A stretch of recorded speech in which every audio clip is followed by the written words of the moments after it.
And you didn't have to do any cartwheels. We don't talk about cartwheels. We do not talk about the cartwheels. 76 takes. Oh.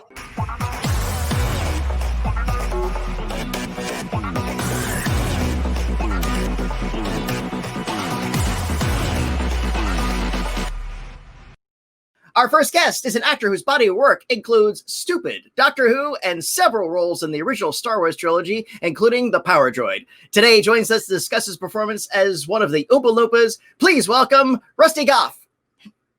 Hi, good afternoon, as they say here in England, and happy Halloween to you all. Oh, thank you, Rusty. Thank you so much for joining us here today. No problem. Hope everything is well in your corner of the world. Yeah, that's okay. You know, we've got COVID like all over the world, but I'm free of it. I think it's because of my height. It goes over my head, but thank God. It's before we rest the gang out, I had a question specifically for your contributions to it. You've spoken before about how you and your Loompa peers were pulled from all over the continent. Some English was not their first language, so it came down to you and a few others that because you could lip sync correctly to it too. How was that sort of decided? Who just sort of decided? Was it ahead of time that everything was mapped out? Okay, Rusty's going to do this, and Angelo will hand Gene his cane, or is that sort of done on the fly? Well, it was done on the fly. Yeah, when we all arrived. You know, in Howard Jeffrey, the choreographer, thought we were all trained dancers, you know, ballet dancers. But no, some of us couldn't lift a leg or a right leg, left or right. It was quite exciting, you know, to do. But and as you said, with the lip sync, that was difficult because you've got a guy, Angelo Muscat. He came from Malta, so he could do Oompa, Loompa, Loompa, or Oompa, Loompa. They couldn't do it. And we had Ismet from Turkey, and then Rudi Buchstaller from Germany. It was quite a mixed match of Oompa Loompas, but we had great fun. Oh, we had great fun in watching all of you, and thank you. Still to this day, you know, it's like I have no fear of little men. There's no earthly way of knowing. Rusty, thank you so much. And now let's bring out Wonka's victims. I mean, guests. Our first, he portrayed the winner of the first golden ticket, Augustus Gloop. Please welcome Michael Bollner. Hey! Hello.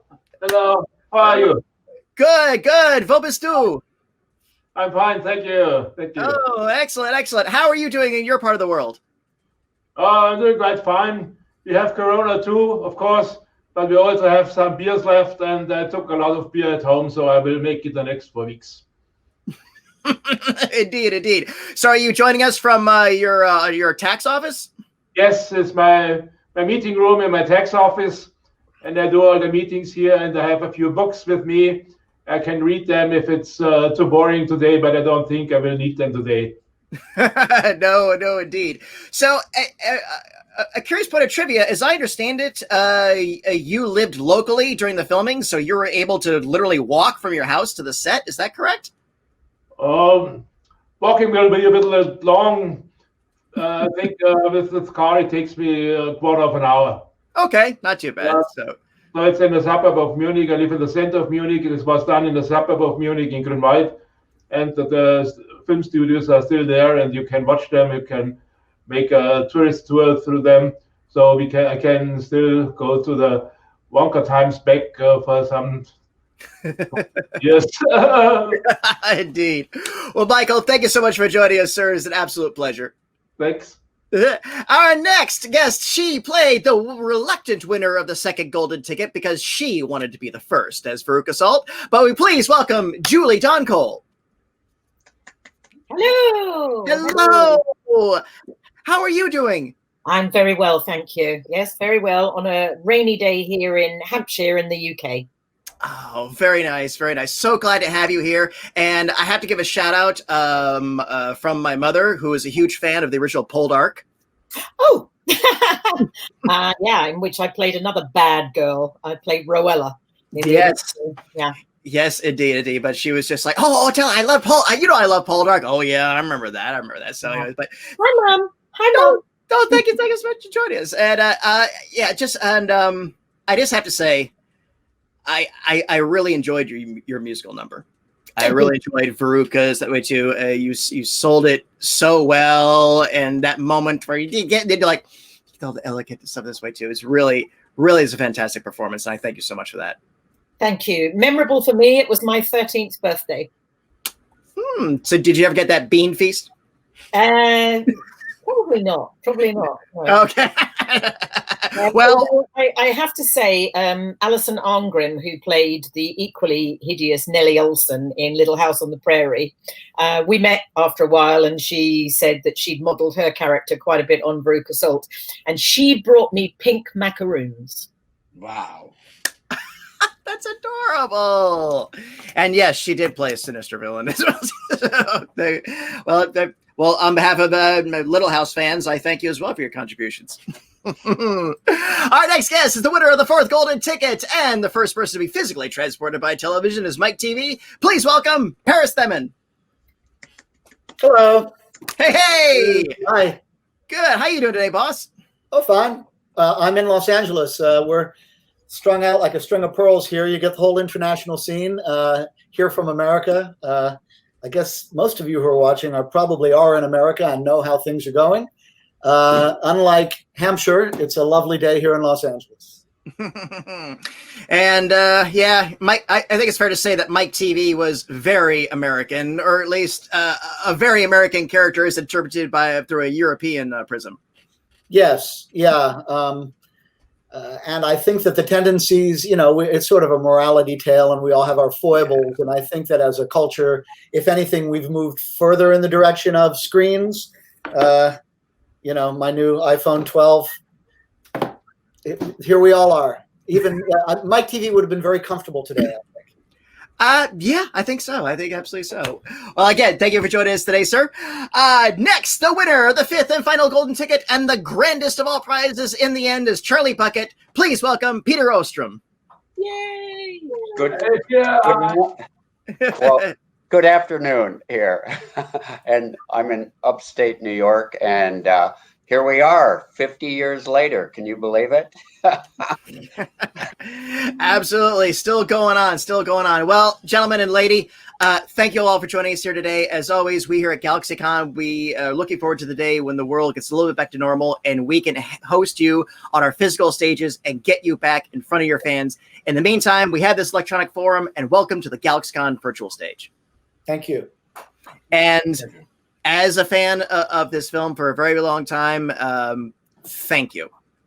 And thank you for continuing to come on out and meet the fans again, all these years later, and spending time with us and allowing everybody to come on up and just say, oh, you're my childhood. You're this. And this is.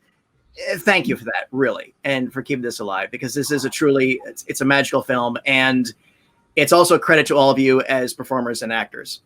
For many years, we didn't go out and do Comic-Cons. In fact, we didn't see each other from 71 or 70 when we shot the film until 97 or 98. So there was a big gap where none of us had even seen each other. And from that time until, let's say, last year, we would do conventions, on and off here and there. When we were doing a lot of them, we'd do maybe one a year. And this is actually the first time we have done a virtual version of that experience. So here we are. We're all yours. Well, I would usually ask stories about how you got cast or whatever, but you've gone into that. I would just like to hear just some recollections about some absent friends and colleagues. Starting with who I think was. We'll get to Gene. Don't worry. In the chat room, don't worry. We'll get to Gene. But if Gene was the soul of the film, I think Jack Albertson was its heart. And I would love to hear any of your recollections you may have about working with him. Sure. Agreed. I probably had the closest relationship with Jack. And as I've said before to my colleagues, he really was my mentor. I was the new kid on the block. I had done a little bit of acting, but Jack really took me under his wing and just was, a wonderful person to work with. and he would be happy that we're still doing this, or still talking about Wonka and Grandpa Joe, 50 years later. He was a wonderful influence. Yeah, and his musical number, I think is just superb. I think it's nothing against the other ones. It's just that's the one that resonates to this day. Hand to God, when something really, really, really good happens, I will sing that song. I never thought my life could be anything like that. That's my victory jig whenever something really, really nice happens. So, and again, thank you so much. And Julie, this probably is one to you. Roy Kinnear, a brilliant comedic actor who we lost too soon to that accident. But absolutely, well, like Jack was to Peter, Roy was my mentor. I'd never been on a movie set before, my first experience, and Roy taught me lots of little tricks. And one of his things that he used to do was he used to call this, if you have to do it with his voice, it was a left-hand loomer, or it could be a right-hand loomer. Well, what's that? What's that? He said, well, when they've got the shot and there's, whoever it is in the foreground, so say it was Gene or whatever, you just shift your weight one way. That's a left-hand loomer.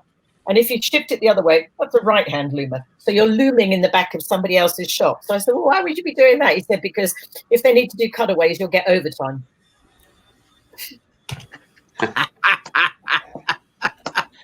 Typical Roy. When we're outside the factory, which was my very first day's shooting, not Pete's, I know, and that was when we probably all met with all the Oompa band and everything, when we're waiting to go into the factory. That was shot in September 1970, and there's a little bits in the background where we were all there, with our tickets, waiting to go in and waiting for Mr. Wonka to come out, and you can see Roy absolutely shove me so that we get full center back of shot. So, for those really observant people, have a look next time. I'm doing this posing for the press, photographers with my ticket, and then shoved by Roy and smacked. So it's very funny. And he used to do this little poem which used to really entertain me. My very bad Scottish accent, so I do apologise if anybody is from Scotland watching. He used to do this little poem. Now you've heard of Hiawatha. If you have not, do not bother. You can read it in The Wizard for yourself. And his wee wife, Minnie, ha, ha, ha, ha, ha. And he just used to start laughing. And of course, he had the most wonderful, infectious laugh. And that was the gist of the little silly poem. And I would make him do it again and again and again. Awesome. Very nice. Denise. Yeah. So incredibly sad for us. She was, one of our gang. And, to lose your friend, she was obviously, us being the two girls on the thing, we used to call each other sis, sister, and I thought she was incredibly sophisticated. She was only 6 months older than me, but she'd came from New York, and she had the most wonderful shiny hair, and everything was, and she'd done a lot of work and everything, and she had a little portable record player, I don't know what you call it, dancette thing or something. And we were in the same hotel, and we used to go, Denise and I would go to her room and play Bridge Over Troubled Water. That was the album at the time. And David Cassidy, the Partridge Family and all that. Of course. Yeah. So we used to dance around our hotel bedroom and sing along to all the songs with her little portable player. I really enjoyed the interplay between your two characters. Just those little bits where you just, maybe it's just a girl thing. It was just, you saw each other immediately. You didn't like each other. And the boys were on their own sort of tracks, but the two of you were, And we were allowed to embellish that whenever we could and wherever we could. So, Mel Stewart, our director, liked that, and he said, yeah, more. So wherever possible, we'd be pushing and shoving each other. Mm-hmm. And now, of course, the inevitable question you all been asked, but I will ask on behalf of our audience, any recollections of working with Gene? My recollection is being an Oompa Loompa with him is when he called me over and asked me a question, to take, I think it was Mrs. Teevee away,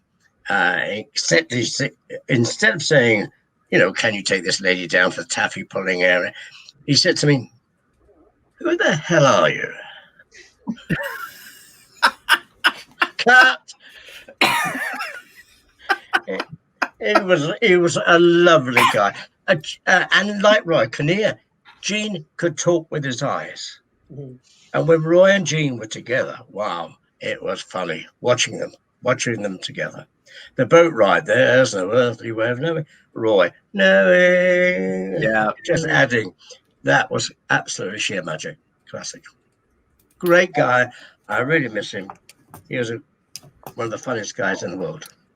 What did you say to him during that TV scene? Because you actually do kind of mumble some words, and he responds, "No, I won't hold you responsible." Yes. I said, "What would you like me to do, sir?" One of those things which was really off sound. Okay. And then you said, "Who the hell are you?" All right, fair. Thank you. Great guy. Great guy. Funny man. And to put you at ease. Mm-hmm. I had one of those off sound things that happens in the purse, actually. They throw me in the purse, and then she starts swinging around. If you listen very carefully, you'll hear happening in the purse. And they actually did write some things in an ADR afterwards. I was saying that I was bending the tines of the comb and spreading the lipstick all over the inside of the purse, and some very specific things that I was getting up to in there. But you can't really hear it. It just sounds like. Oh, wow. Yeah. That's awesome. And that is so the character. Yes. Yeah. Even little, he was still a terror. Yeah. Rusty was talking about how he was hoping that the COVID would have flown over his head. Many of the people that are watching this probably know that we're Funko Pop vinyls. And I actually have a little tiny one. And there's another guy that's got a little tiny one, which is Ant-Man. So I guess if the COVID would go over Rusty's head, I would probably get shrunk down further down to nano size and battle the COVID directly, I think. Maybe Wonka had a master plan the whole time. Yes. Indeed. Michael, how about you? Fine. I just say my most impressive thing doing the film was that there are so many people speaking so funny languages, not German, not even Bavarian, and it was a different world. It was fantastic. As I first entered the chocolate room, I had no idea that I have to jump in the chocolate river. Okay, but I thought very nice, was bombastic to see that room, of course. But jumping in the chocolate river was the opposite. It was cold, and I had a lot of work to do, and yes, very anxious. I was very anxious about this. Oh, very good, very good. Oh, Paris, I meant to ask, did Gene really pluck a real hair out of your head? Clearly. Too many takes. They did warn me. I walked into that one, didn't I? Okay. Well, you're not the first, honestly. I'm ready. I'm definitely ready for that question. They did ask my permission. They said, "Look, Mr. Wilder would like to." Here, you get a treat for that. There you go. Oh, thank you. I guess. Yeah. Yeah, they said he'd like to actually, pluck some hairs out of your head. Would that be all right? And I said, and I remember quite clearly, yes, I have plenty. Fair indeed. So, oh yeah, there's tons up there. It's fine. Take it. Good. Julie, how about you, Julie? Memories of Gene, just being incredibly nice. He was never standoffish, and there was never any of the, don't bother Mr. Wilder, or he's gone to his trailer, or we didn't have a trailer, but because it was my birthday doing the Golden Goose room scene, and back in the day, all set photographers were always black and white stills that were taken. But because it was my birthday, my gift from Gene, he arranged for a color stills photographer to come and take a set of color photographs for my 13th birthday. So, that was a really great thing to do. So yeah, I've still got all, some amazing pictures. They surface everywhere now, but that was a great thing that he did. And just incredibly kind. He would sit and tell us stories, and I remember hanging around between takes. Jack, Jean, Roy, all just shooting the breeze and telling funny stories. I met up with Jean some time ago when he was in London on the West End stage, and I went backstage to see him, and they'd said, "Oh, Mr. Wilder never sees anybody after the theatre." And I went, "Oh, okay, here's my little letter." And I'd written him a card to say, "This is Julie, and I was Veruca Salt, and would like to say hello after the show." So anyway, after the show, went round, kind of expecting that maybe he had skipped away in his taxi and gone home, but he was waiting, and went into his dressing room. We had a chat, and he said to me, "Well, I guess Veruca wasn't such a bad egg." Lovely. Lovely indeed. Peter, bring us home. Right. Well, I think both Jean and Jack, as we were all 12, 13. So we were young kids, going through adolescence. And to have both of them on the set, they were very genuine. Okay. When you spoke with them one-on-one, and it wasn't an act, but they acted like you were the most important person in the world at that point in time when they were talking, when they were advising you. Giving you instruction and just being, genuine. So they were, I remember that about both Jean and Jack. They were, they were great role models for us, and it was a lot of fun. So, nothing but positive experience. But they expected us, even though we were young, and for myself, not a lot of experience, but they expected us, to be professional. And in turn, they treated us as professionals too. So it was a very positive experience, certainly for me, and I think for all of us. Indeed. And certainly a positive experience to watch it and to continue to watch it and to see. One of the pleasures about this movie is the fact that it endures so well. Kids of all ages continue to get introduced to the film, and they continue to take it into their hearts as the previous generations do. And again, I think it's just a testament to the magic of this film and your guys' contribution to it. So, and again, I thank you all. And Julie mentioned the word birthday, and I will let our audience know that we have 2 birthdays on our panel today. Rusty had his yesterday, and Peter will have one tomorrow, as I've been told. Is that correct? Yes. All right. Well, many happy returns to both of you, and if everybody in the chat room give them the well wishes, we would certainly appreciate that. And I've been told we are good to go on audience questions, so I'll ask you to roll our first one. And this is going to come from Jessica, who wants to know, was the chocolate riverboat scene as scary to film as it was to watch? It was pretty gross that we had to sit and watch that stuff that was being back projected all day long for several days, because the whole sequence took a few days to shoot. I seem to recall there were probably a few things that didn't make the final cut. Yes. Nasty things They got just like, a bit too far. Like what? Jim, I seem to remember I'm not even sure if they're in there or if it's my memory, but because there's the chicken gets its head chopped off, is that right? Yeah, that was the minute thing that crawls across.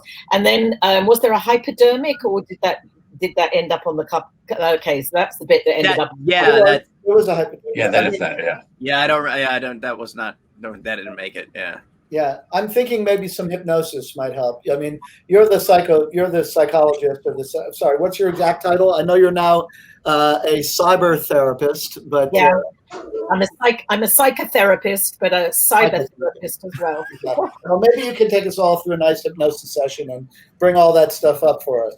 Yeah.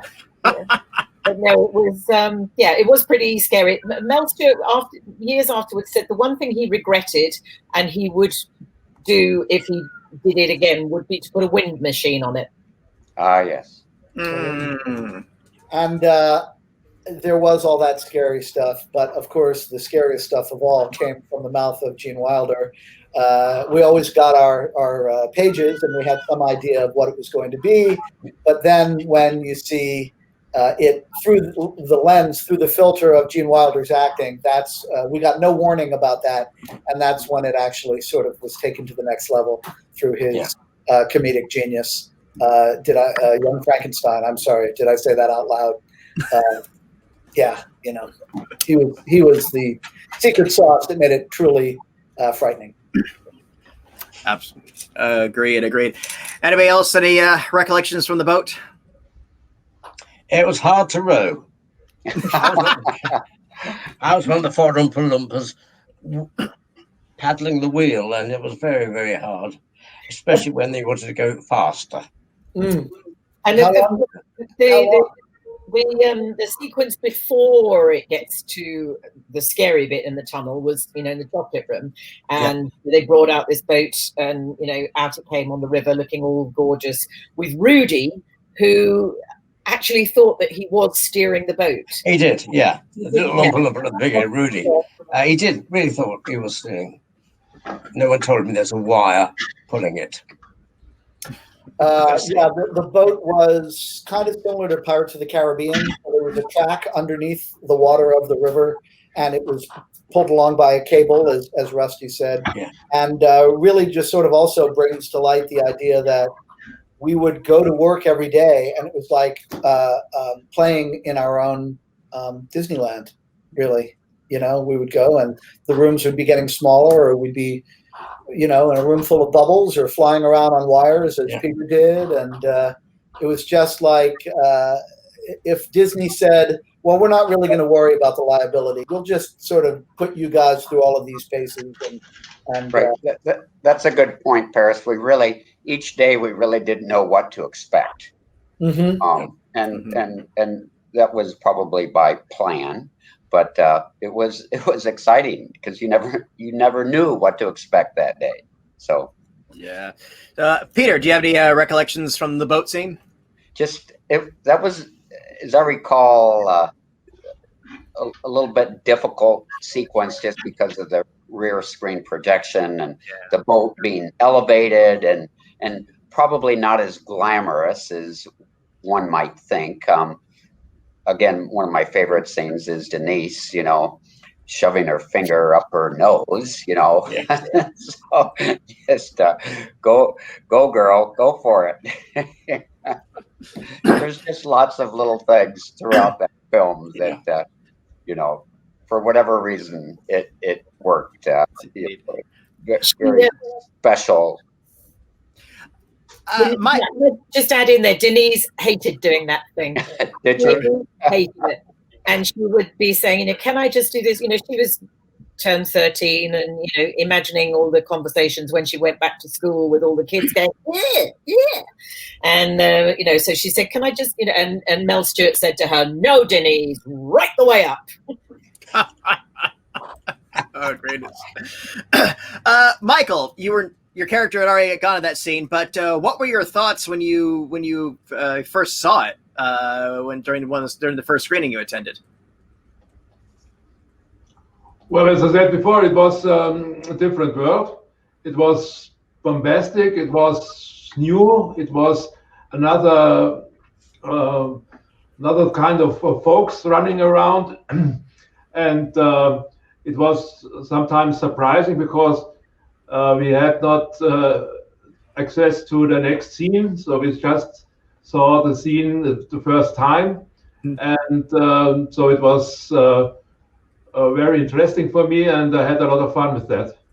All right, very good, thank you. And Jessica, thank you. Great question to start. Thank you, Jessica. And here's one from Matthew. If you could visit any of the Wonka rooms in real life, which would you visit? The chocolate room, of course. With a big Chocolate chocolate river, with plenty of chocolates, never ending. Yeah, the chocolate room. I mean, that was, such a great set to be on anyway. And, a lot of the stuff was substituted with edible things. Not all of it. But yeah, in real life, wouldn't that be amazing? Yeah, I can always spot when somebody's trying to chew on something that's made of rubber and they're really selling it that it's candy. But yeah, that's it. I mean, the chocolate room, if you were to say to me or us, what was the most fantastic set on the film I think the chocolate room wins hands down Yeah. because of its size and its scope and all of the design work that went into it and the waterfall and all the things that we think of. But it's an interesting question. I don't think I've had that question, Matthew, so good for you. We've gotten a lot of questions, and I don't think I've ever heard that question before. So marks for that. But because in a sense, what he's saying is, what superpower do you want? So now I'm thinking, would I rather go to a place where there was edible, where things looked like objects, but they were edible? Or would I rather fly? I think I would rather fly. I think I would rather go to the bubble room. Now, they had a bit of a mishap until they figured out how to get down. But I mean, you know, if you take the fan out of the works, I'm going to pick the bubble room. Peter? Yeah, good choice, Paris. At some point, I would still like to get my pilot's license, so I'm in the flying category also.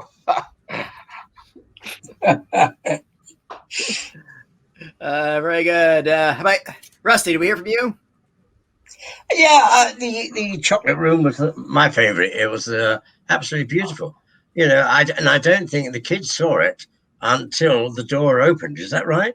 Yes. Well, you were kept right at the back, and they wanted the expression on all these children, lovely people's faces. You go, like we did. You know, it's absolutely fantastic. Harper Goffe, the art director, he's done a fantastic job. Very clever man. Absolutely. For some reason, I'd want to go to the inventing room. I would know not to eat anything, but just Wonka at his genius and insanity at the same time. I like the inventing room. There was a lot of junk, you know, around, you know, cool stuff. And you go, what's that? You know, it's quite fun. You could have a poke around and there was just this weird stuff flying around. It's quite fun. Like goofy science. Matthew, thank you very much, and have a treat on you for throwing a question at them they had never gotten. Congratulations. That's harder than you might think. And this one's from Grant. In the spirit of Halloween, settle the debate. Is candy corn a candy or decoration? I think that's probably more for Pete and Paris, because candy corn isn't such a thing in Europe, I don't believe. No. I mean, I've come across it only when I've been over there, because I've been over in the States many times for Halloween.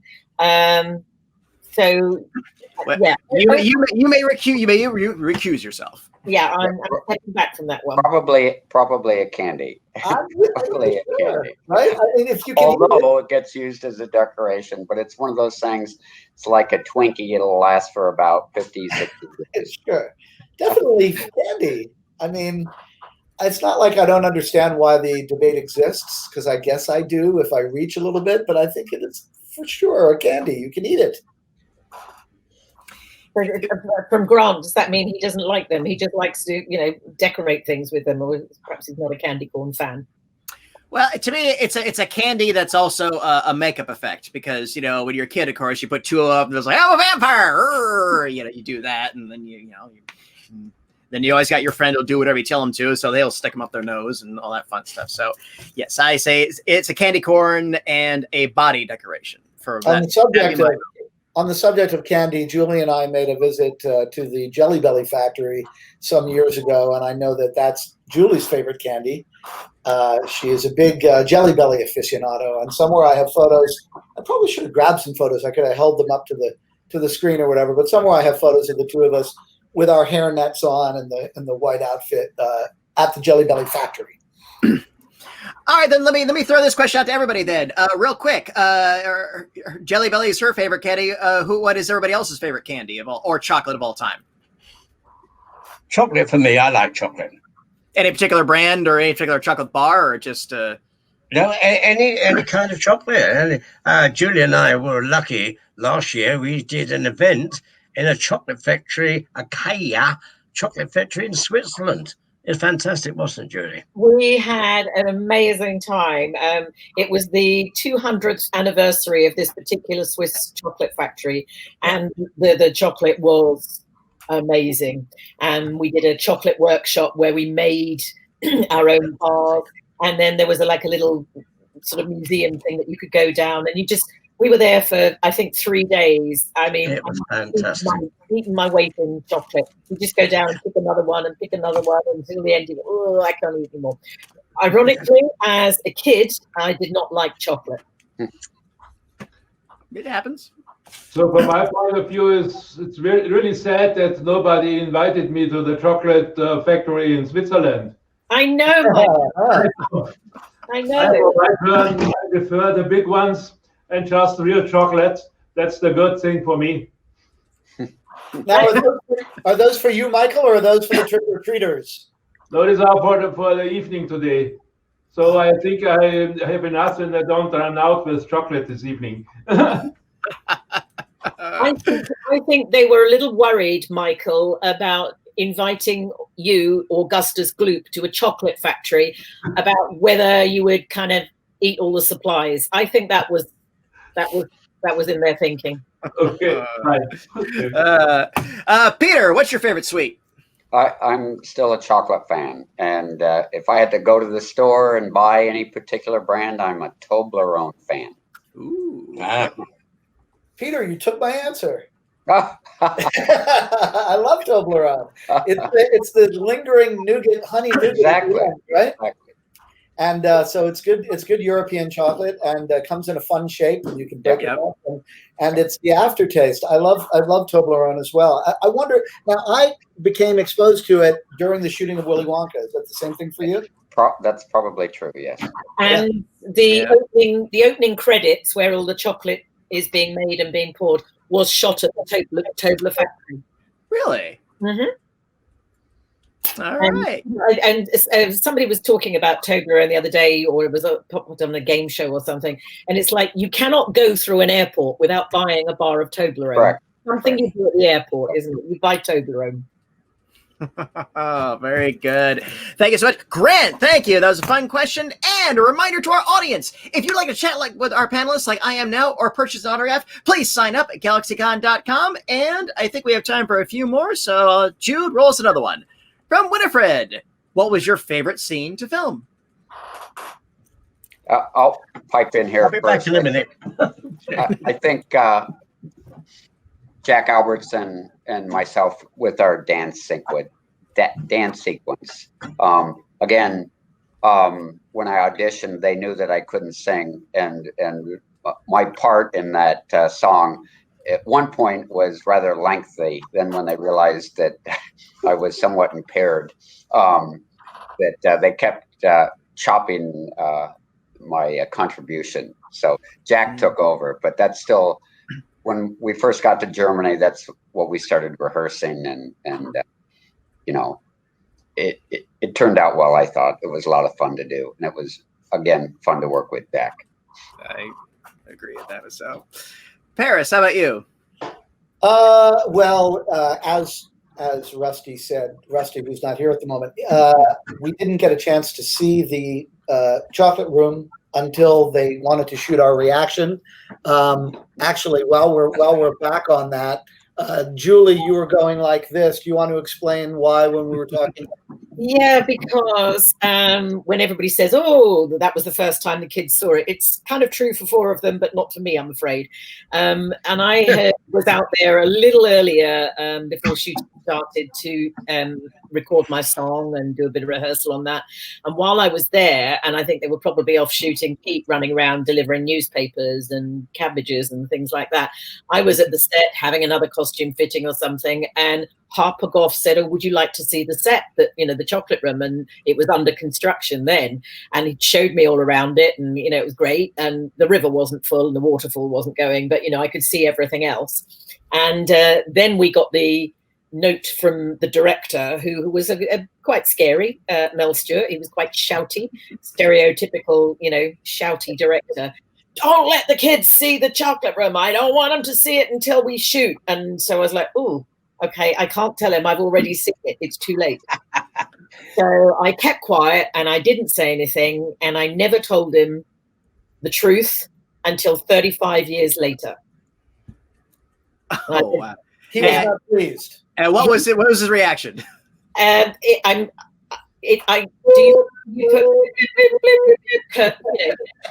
may be children out here, and I don't want to use the language that you use, but it was colourful. It was colourful.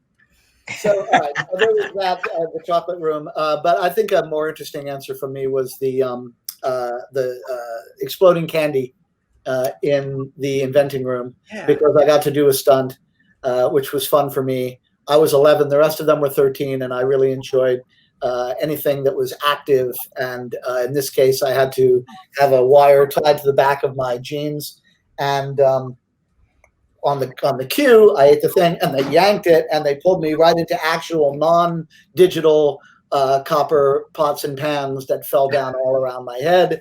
I jumped up and said, "Let's do it again," and they said, "No, that's okay. We got it the first time." But that was my stunt. Oh, and then there was the smoke. Obviously, there was a tube here, and the smoke came out that way. But that was my favorite. I could totally see why. My favorite room was the blueberry room. Pushing Denise through the door. We knocked her head a couple of times because she was in this styrofoam, big purple, half, which they put half on the front, half on the back, and they put the large blue costume round her. And she must have been so hot in that. Incredible. Did she say anything, Julie, about how hot she was in there? She never mentioned that, but she said how uncomfortable it was. Once she was in that thing, once it was, the styrofoam part of the thing, she was, her shape was cut out, and she was, stuck in there for ages, like that. All day. Ages. And, we'd break and we'd go for lunch and, coffee break or whatever. Left her like that. They couldn't get her out. So, and they had somebody turn her every 15 minutes so that the blood was moving. Oh, wow. Yeah. And back stuff also. I feel like she mentioned that, chiropractic things. Yeah. So maybe fun for you, Rusty, but perhaps less so for Denise.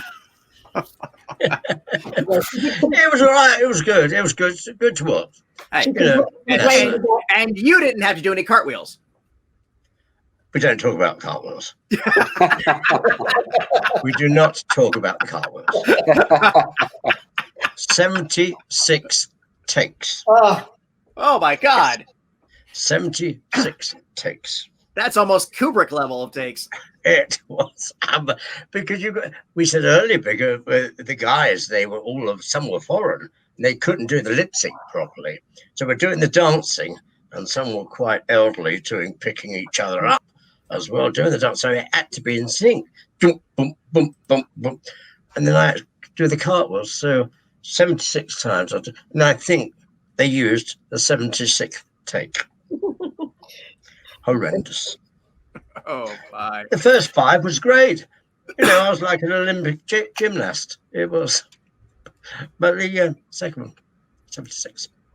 That's it. But I said to Mel when we did the anniversary 45, why? He said, because the magic was in the 76th. And that's what I wanted, the magic. Bless him. Indeed. Michael, what was your favorite scene to film? It was, of course, the scene in front of the factory when Willy Wonka came out of the factory and says hello to us. I was sitting there watching the scene, seeing the old gas factory, having some donuts for me, and they're really tasting fine. Was just sitting there and watching the scene, and it was not much work for me to do. That was the first day we all saw each other, right, Michael? Sorry? I'd say that was the first day that we all saw each other. Yes, I think so. Yeah. All right, very good. And Winifred, thank you very much. I think we have time for one more question, so I'll ask you to close us out on a really good one. And this comes from Andrew. What will be your lasting memory from the movie? The last 50 years.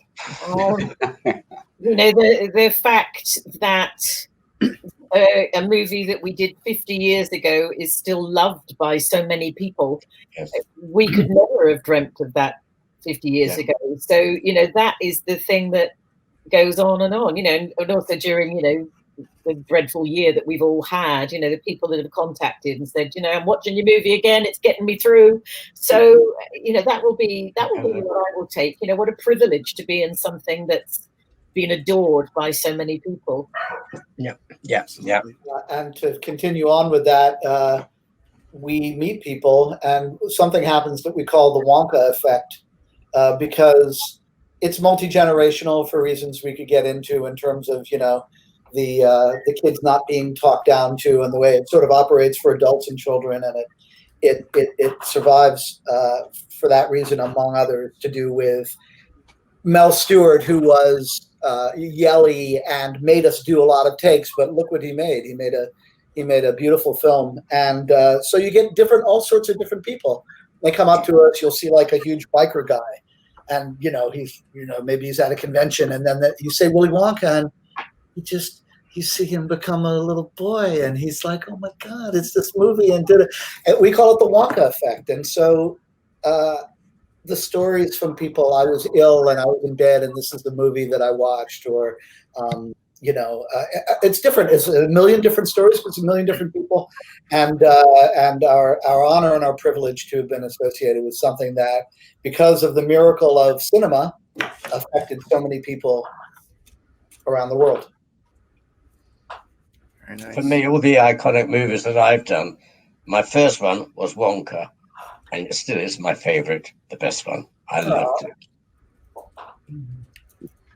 For me, the most impressing, I remember the most impressing thing is to meet some guys like Gene Wilder and Jack Elverstone. They were famous in Germany at these times, and I knew them from TV and some local German actors too. So they talked to me like I'm just a normal human. That was really impressive. And the second thing, what it was impressing to me, telephone call which I received some 25 years ago. When some guy asked me, Michael Bollner, are you a star? I said no. Do you know Wonka? Yes, of course, I was part of it. Hey, Michael, and you must come to New York and something like that. I met my fellow kids, and we are together 50 years after the film was done, and the kids are in England and America and some places. And this is so international and is so impressing that it's lasted for 50 years. That's really good. That's really good.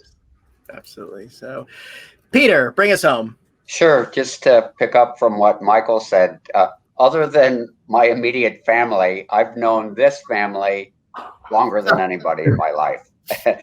And we're like siblings, you know, but it's a love-hate relationship, mainly love.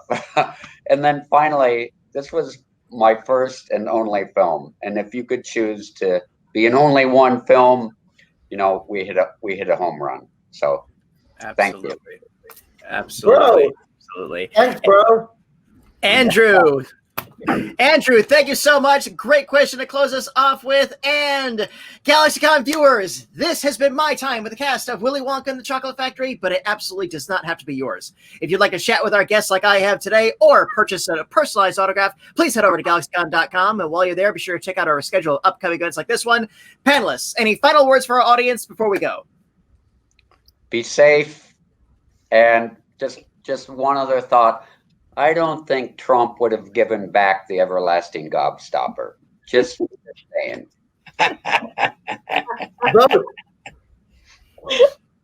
So my advice is eat chocolate and you will be safe about COVID-19. Yeah. Please be safe out there. It is a nasty thing, this COVID. Be safe, please. We need you. Absolutely. Gentlemen and lady, it has been my absolute privilege to host you here today. Thank you so much for joining us all at the GalaxyCon virtual stage. Thank you to our audience for joining us, and thank you for those great questions. Have a happy and safe Halloween, and yes, please keep washing those hands.